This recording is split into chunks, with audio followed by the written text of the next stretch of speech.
गुरुग्राममधील मेदांता रुग्णालयामध्ये काम करणाऱ्या एका टेक्निशियनला डिजिटल बलात्काराच्या गुन्ह्याअंतर्गत अटक करण्यात आली। आता डिजिटल रेप म्हणजे ऑनलाईन छळ, अश्लील मेसेज पाठवणं, फोटो पाठवणं किंवा घाणेरड्या भाषेमध्ये पोस्ट खाली कमेंट करणं इतकंच नाही, तर मुळातच डिजिटल रेप या शब्दाचा अर्थच हा ऑफलाईन आणि ऑनलाईन या पद्धतीशी नाही तर अंकांशी संबंधित आहे।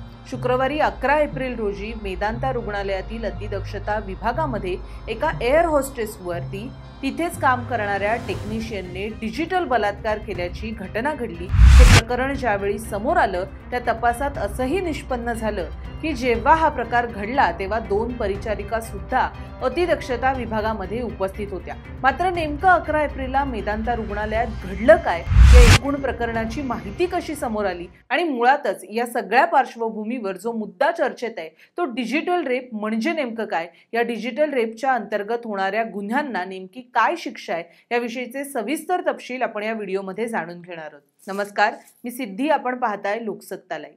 व्हिडिओमध्ये पुढे जाण्याआधी आपण मुळात मेदांता रुग्णालयात काय घडलं हे जाणून घेऊया। तर गुरुग्राममध्ये असलेल्या मेदांता रुग्णालयात 46 वर्षीय एअर होस्टेस ही व्हेंटिलेटरवर होती। व्हेंटिलेटरवर असतानाच ऑपरेशन थिएटरमध्ये टेक्निशियन म्हणून काम करणाऱ्या दीपक कुमारने या 46 वर्षीय एअर होस्टेसवरती बलात्कार केला। डिजिटल बलात्कार असं स्वरूप असलेल्या या अत्याचारामध्ये जेव्हा ही महिला म्हणजेच एअर होस्टेस शुद्धीवर आली तेव्हा तिला आपल्याबरोबर घडलेल्या प्रकाराची माहिती झाली आणि तिने तात्काळ पोलीस ठाण्यात याबद्दल तक्रार दाखल केली। या सगळ्या प्रकरणामध्ये आरोपी दीपक कुमार याने आपल्या गुन्ह्याची कबुली सुद्धा दिलेली आहे। आरोपी दीपक कुमार हा मूळचा बिहारचा मुझफ्फरनगर इथला रहिवासी आहे, तर त्याने ऑपरेशन थिएटर टेक्नॉलॉजीमध्ये पदवी प्राप्त केली आहे। एक सुशिक्षित व्यक्ती असून तो मेदांता रुग्णालयामध्ये अतिदक्षता विभागात टेक्निशियन म्हणून काम करत होता। 11 एप्रिल म्हणजेच शुक्रवारी त्याने या 46 वर्षीय एअर होस्टेसवरती डिजिटल बलात्कार केला आणि जेव्हा हे प्रकरण समोर आलं त्यानंतर त्याने आपल्या गुन्ह्याची कबुली सुद्धा दिली। आता याच पार्श्वभूमीवर डिजिटल बलात्कार म्हणजेच डिजिटल रेप नेमका काय असतो आणि यामध्ये नेमकी कुठली शिक्षा आहे याची सुद्धा चर्चा रंगतीये। आता आपण बघूया डिजिटल रेप म्हणजे नेमकं काय। तर शब्दांनुसार आपण जर अर्थ काढला तर याचा कुठेही संबंध इंटरनेटशी संबंधित नाही।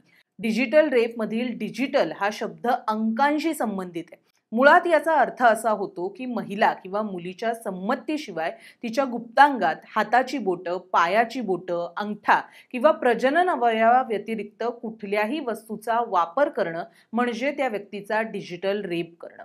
खरं तर यामध्ये कुठल्याही प्रकारे तंत्रज्ञानाचा संबंध नाही। यातला डिजिटल हा शब्द हा वापरलेल्या वस्तूतील अंकांना दर्शित करतो। आता मुळात 2012 पर्यंत डिजिटल रेप हा प्रकार हा बलात्काराच्या श्रेणीमध्ये सुद्धा मोडला जात नव्हता। मात्र निर्भया सामूहिक बलात्कार प्रकरणानंतर भारतातील लैंगिक अत्याचारांच्या प्रकारात डिजिटल रेप हे वर्गीकृत करण्यात आलं।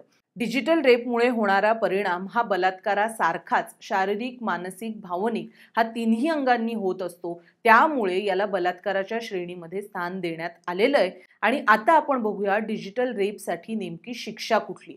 तर भारतीय दंड संहितेमध्ये कलम 376 अंतर्गत नमूद करण्यात आलेली शिक्षा अशी आहे की जर एखादी व्यक्ती डिजिटल रेप करण्यासाठी आरोपी आणि दोषी म्हणून आढळून आली तर त्या व्यक्तीला 5 वर्षांची शिक्षा होऊ शकते। मात्र गुन्ह्याचं स्वरूप पाहता पुढे ही शिक्षा 10 वर्षांपर्यंत किंवा जन्मठेपेपर्यंत सुद्धा सुनावली जाऊ शकते।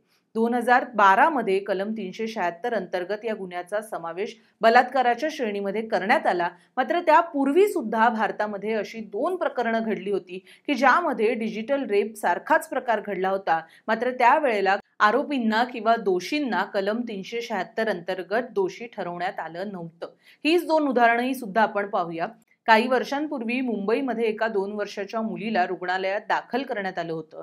डॉक्टरांनी त्या मुलीची तपासणी केली असता तिच्या योनीमध्ये बोटांचे ठसे उमटून दिसले होते।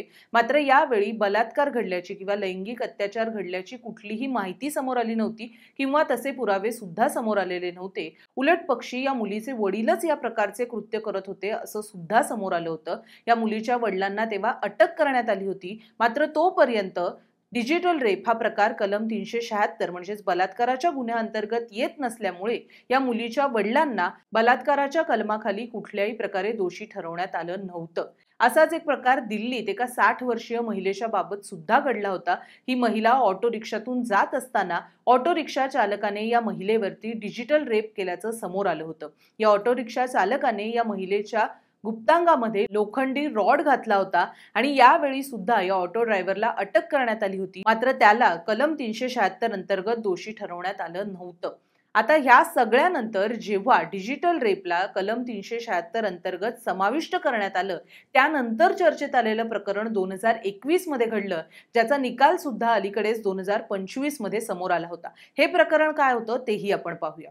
तर 2021 मध्ये दिल्लीमध्ये एका 2 वर्षांच्या मुलीबाबत घडलेल्या डिजिटल रेप प्रकरणामध्ये एका आरोपीला 25 वर्षाच्या सक्तमजुरीची शिक्षा सुनावण्यात आली होती। या आरोपीला अतिरिक्त सत्र न्यायाधीश बबिता पुनिया यांनी दिलेल्या निकालानुसार ही शिक्षा सुनावण्यात आली। यावेळी डिजिटल पेनिट्रेशन यामध्ये न्यायालय कुठलाही भेद करत नाही असं ठोस सांगण्यात आलं होतं। याशिवाय आरोपीचं कमी वय, निरक्षरता, पहिल्यांदाच गुन्हा केला अशी अनेक कारणं सुद्धा न्यायालयाने फेटाळून लावली होती आणि या व्यक्तीला केवळ डिजिटल रेपच नाही तर पॉक्सो अंतर्गत म्हणजेच लहान मुलांचं लैंगिक अत्याचारापासून संरक्षण करण्यासाठी जो कायदा आहे त्या कायद्याअंतर्गत सुद्धा दोषी ठरवण्यात आलं होतं आणि 25 वर्षाची सक्तमजुरीची शिक्षा सुनावण्यात आली होती।